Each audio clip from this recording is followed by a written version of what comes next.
بسم الله الرحمن الرحيم.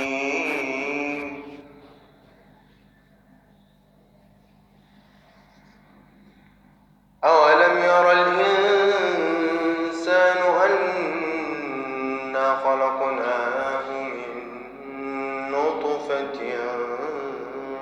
فإذا هو خصيم مبين.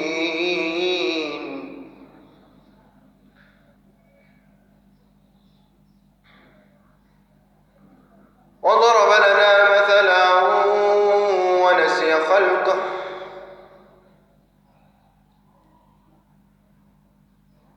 قال من يحيي العظام وهي رميم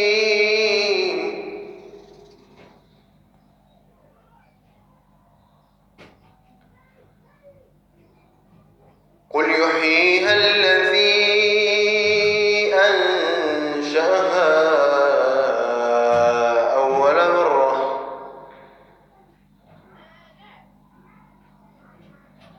وهو بكل خلق عليم الذي جعل لكم من الشجر الأخضر نارا فإذا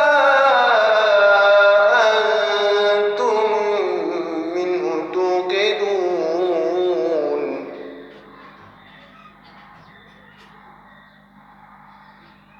أوليس الذي خلق السماوات والأرض بقادر على أن يخلق مثلهم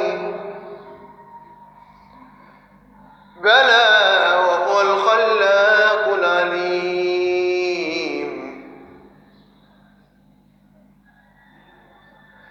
الخلاق العليم إنما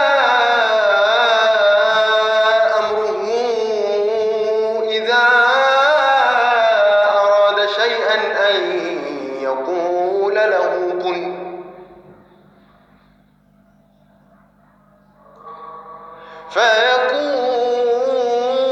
فيكون.